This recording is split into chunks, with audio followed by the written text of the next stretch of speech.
Assalamualaikum warahmatullahi wabarakatuh. Baiklah anak-anakku sekalian, mari kita lanjutkan kembali pembahasan mata pelajaran biologi, yaitu dalam materi virus dan peranannya, yaitu mengenai peranan virus dalam kehidupan. Perkembangan virus. Tidak hanya manusia yang berevolusi, virus juga terus berkembang. Bahkan, siklus hidup mereka yang pendek memungkinkan terjadinya mutasi dalam waktu singkat. Misalnya saja virus corona baru, SARS-CoV-2 yang memicu COVID-19, yang berevolusi dari spesies pendahulu mereka yang memicu sindrom pernafasan akut parah alias SARS. Virus memiliki dua komponen utama yaitu asam nukleat DNA atau RNA dan protein yang melindungi asam nukleat tersebut. Walaupun virus tergolong dalam dunia mikroorganisme, virus memiliki peran yang sangat signifikan dalam bidang biologi, khususnya dalam studi interaksi antara organisme hidup dan alam sekitar. Virus pada manusia, termasuk diantaranya adalah virus respiratori, yaitu adalah virus penyebab flu seperti virus influenza, rhinovirus, yaitu penyebab penyakit pilek, dan coronavirus, termasuk di dalamnya adalah SARS-CoV-2 yang menyebabkan COVID-19. Bila kita lihat gambar di sebelah kanan ini, adalah gambar daripada virus influenza. Kita lihat bagaimana virus dari influenza itu terdiri daripada RNA. Jadi termasuk dalam virus RNA. Kemudian virus influenza ini memiliki lipid envelope, yaitu adalah lapisan pelindung juga. Lapisan pelindung daripada virus, terutama untuk melindungi materi genetik. Ketika virus itu bergerak, berpindah dari satu sel inang, kemudian menginfeksi sel inang yang lain. Sedangkan kapsid adalah selubung protein yang melindungi daripada materi genetik berupa RNA. Di sini terdapat juga neuroaminidase, yaitu adalah suatu enzim yang juga berperan untuk membantu dalam proses pergerakan virus keluar daripada sel inang. Sedangkan hemoglutinin adalah suatu protein juga yang membantu ketika virus itu melekat pada suatu sel yang sudah terkena atau sudah terinfeksi.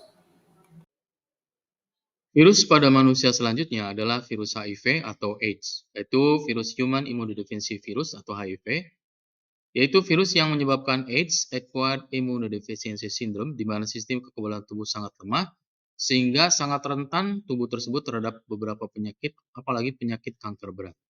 Di samping terdapat gambar struktur virus HIV, di mana dari gambar ini bisa menjelaskan terdapat bahwa HIV termasuk ke dalam virus RNA, di mana di dalamnya terdapat kapsid, yaitu selubung protein yang bisa membungkus materi genetik DNA atau RNA. Kemudian terdapat matriks, matriks dan glikoprotein ini berpadu sebetulnya bersatu untuk membantu virus untuk melakukan pergerakan sehingga virus itu bisa dengan mudah masuk ke dalam sel inang, di mana glikoprotein bisa mengikat reseptor-reseptor yang ada pada permukaan sel inang. Sedangkan reverse transkriptase enzim itu tidak lain adalah enzim yang bisa mengkodekan RNA menjadi DNA, kemudian diintegrasikan ke dalam sel limfosit T, sehingga bisa menurunkan sistem kekebalan tubuh organisme yang diinfeksinya. Virus pada manusia yang lainnya adalah virus hepatitis, seperti virus hepatitis A, B, C, D, dan E, yang menyebabkan berbagai bentuk hepatitis yang dapat menular melalui makanan, air, atau kontak dengan darah yang terinfeksi. Gejala hepatitis meliputi mual, muntah, demam, nyeri perut, kemudian kulit dan mata berwarna kuning atau jaundice, serta lelah yang berkepanjangan. Apabila kita melihat gambar di samping, yaitu gambar virus hepatitis B, yang paling menonjol adalah adanya HBsAg atau hepatitis B surface antigen, di mana HBsAg ini digunakan untuk mendeteksi apakah seseorang terkena penyakit hepatitis B atau tidak. Jadi, ketika HBsAg-nya menghasilkan positif, maka seseorang teridentifikasi terjangkiti penyakit hepatitis B. Virus herpes seperti herpes simplex virus atau HSV yang menyebabkan herpes labialis dan herpes genitalis menyerang kulit manusia dan dapat menimbulkan penyakit menular seksual baik pada pria maupun wanita, bahkan bisa menyebabkan luka yang melepuh di area organ intim. Baik, anak-anakku sekalian, mari kita lanjutkan pada virus pada tumbuhan. Salah satu virus pada tumbuhan adalah virus Rhizostungro bacilliform, yaitu virus yang dapat mengancam pertumbuhan padi sebab menimbulkan penyakit tungro, yaitu adalah kerdilnya tumbuhan padi dan warnanya berubah sampai menjadi oranye kuning sehingga ketika panen berakibat jumlah gabah yang semakin berkurang. Virus mozaik tembakau atau TMV, yaitu virus yang menginfeksi tanaman tembakau dan menyebabkan mozaik pada daunnya. Gejala virus ini terdiri dari warna hijau pada daun tumbuhan yang menyerupai pola daripada mozaik atau belang-belang warna hijau dan hijau gelap pada daun sehingga daun terlihat seperti bercak-bercak. Kalau kita lihat bagian sampingnya, ini menandakan bagaimana virus TMV ini, karena merupakan termasuk ke dalam virus RNA, di mana virus RNA-nya tersusun dari kapsid, yaitu suatu selubung pada protein yang melindungi materi genetik, dan kapsid ini tersusun dari kapsomer, di mana kapsomer ini adalah subunit daripada kapsid, merupakan bagian terluar daripada protein kapsid yang juga melindungi materi genetik RNA. Virus ring spot pepaya, yaitu virus yang menyebabkan penyakit bercak cincin pada pepaya. Gejala tersebut berupa mozaik dan kerutan-kerutan pada daun, pertumbuhan kerdil, serta deformasi pada daun dan buah.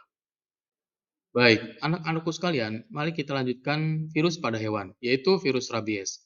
Virus rabies itu menyebabkan penyakit rabies pada mamalia, termasuk manusia. Sebetulnya, semua hewan mamalia bisa menyebabkan penyakit rabies. Adapun penyakit rabies ini bisa ditularkan melalui air liur, melalui gigitan, atau cakaran, atau juga bisa jilatan pada kulit seseorang yang terkena dan belum mendapatkan vaksin rabies.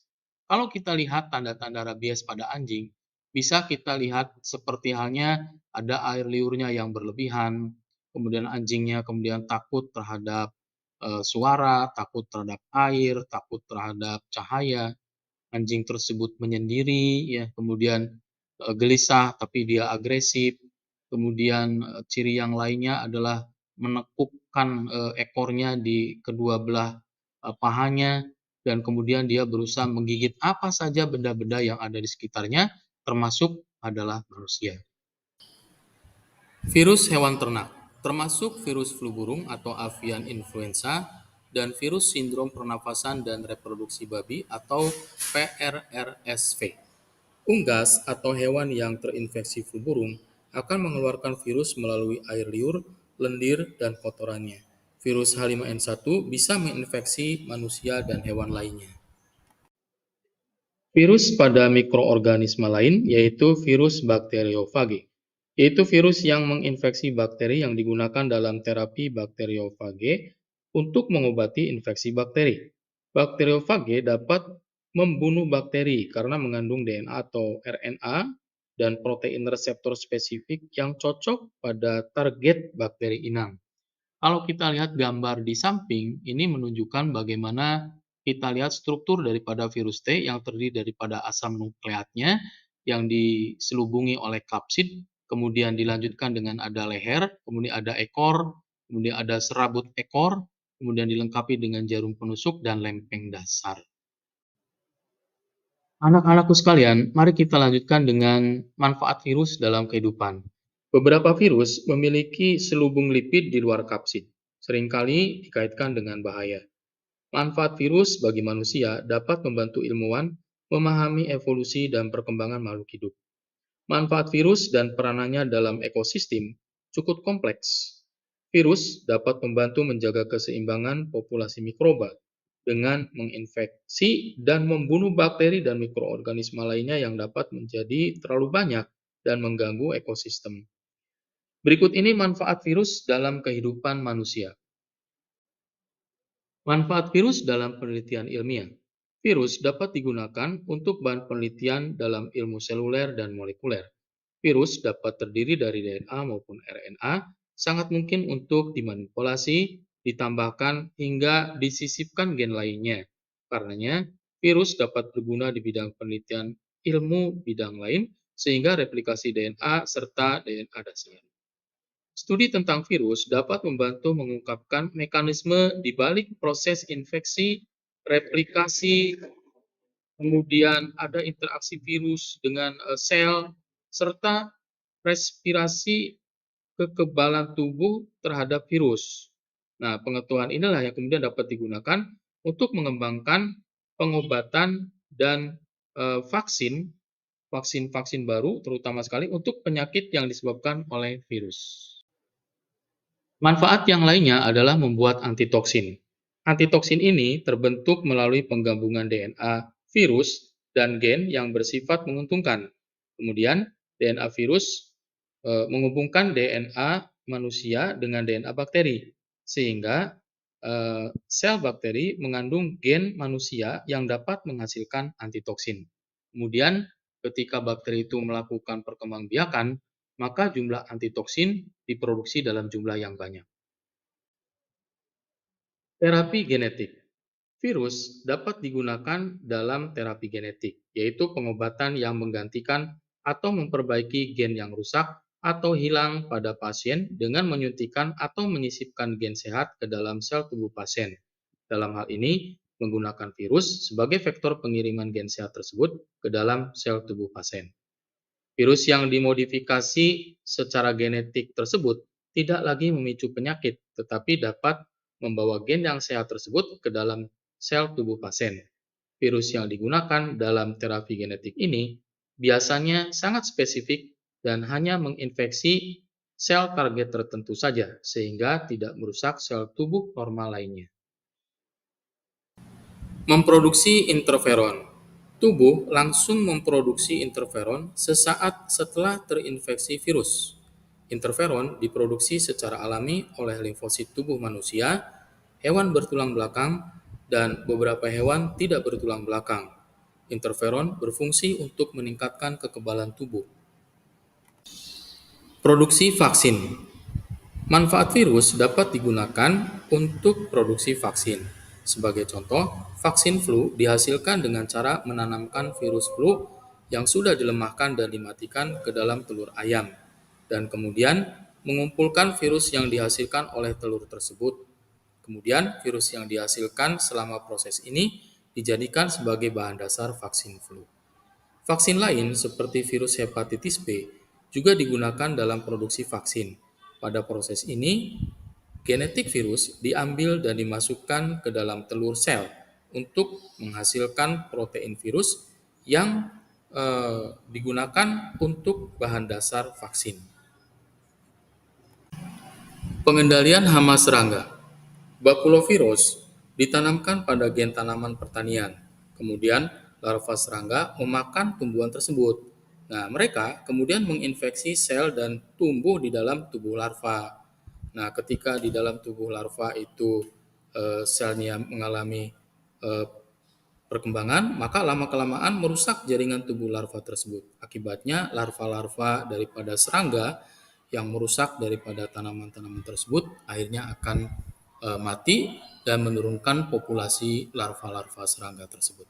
Demikian anak-anakku sekalian, pembahasan mengenai peranan virus dalam kehidupan. Mudah-mudahan kalian dapat memahaminya. Assalamualaikum warahmatullahi wabarakatuh.